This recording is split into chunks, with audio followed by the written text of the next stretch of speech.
Hai semua, perkenalkan nama saya Kezia Putri Widayanti. Saya dari kelas 88, asal sekolah saya di SMP Negeri 4, Tebing Tinggi.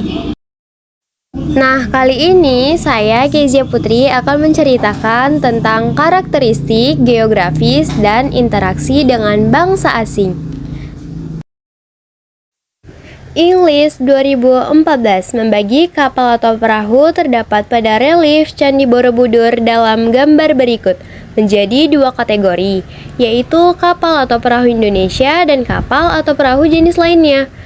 Kapal atau perahu Indonesia terdiri atas 5 kapal bercadi dan 2 perahu kecil yang berasosiasi dengan kapal bercadi.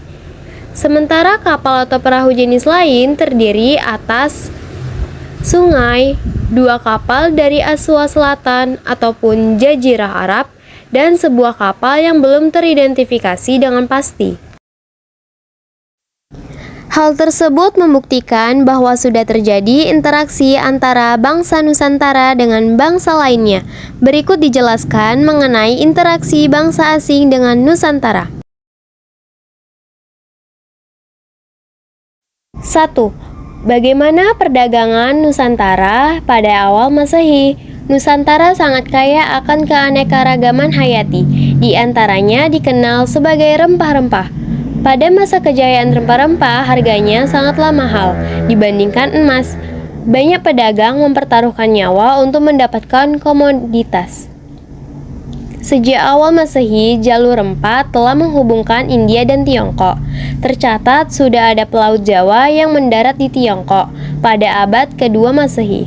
Kapal-kapal Nusantara digunakan para biarawan dari Tiongkok untuk pergi belajar agama Buddha di Suvamadvipa atau Sriwijaya dan di India.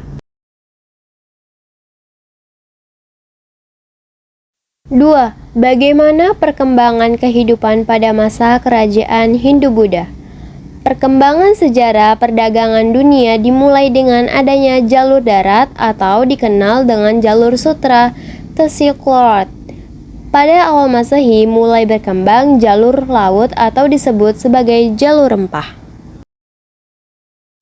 Jalur sutra merupakan jalur perdagangan internasional kuno yang menghubungkan wilayah barat dan timur.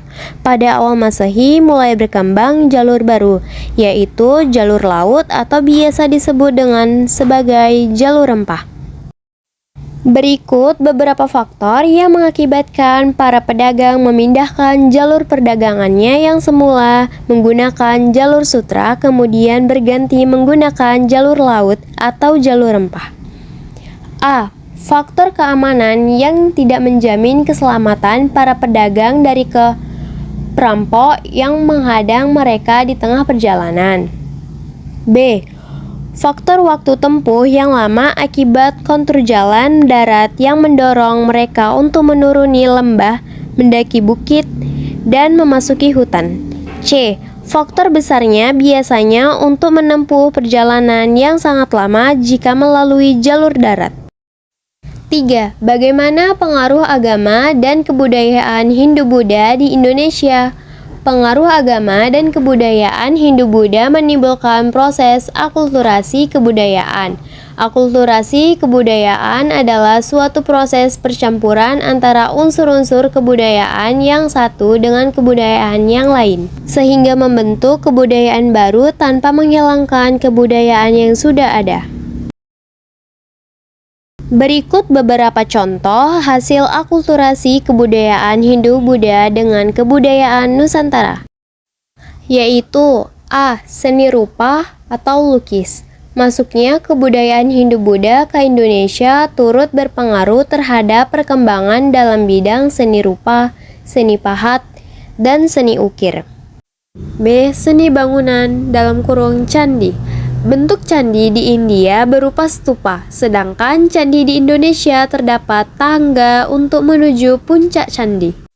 C. Kesusastraan. Kesusastraan atau sastra merupakan karya tulis indah belles lettres yang mencatatkan sesuatu dalam bentuk bahasa yang dipadatkan, didalamkan, dibelitkan, diperpanjang atau dipendekkan, diputarbalikan, dan dijadikan ganjil atau cara pengubahan SST lainnya melalui alat bahasa. D. Bahasa dan tulisan. Budaya tulis tersebut menggunakan bahasa Sanskerta dan aksara Pallawa. Pada perkembangannya, aksara Pallawa menjadi dasar dari huruf-huruf lain di Indonesia seperti huruf Kawi, Jawa kuno, Bali kuno, Lampung, Batak, dan Bugis Makassar.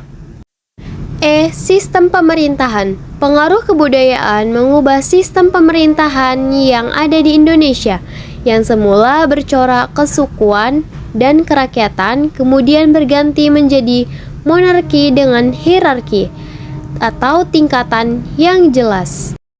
Sampai sini saja yang ingin saya sampaikan. Mohon maaf bila ada kesalahan kata. Terima kasih sudah menonton sampai akhir. Bye-bye.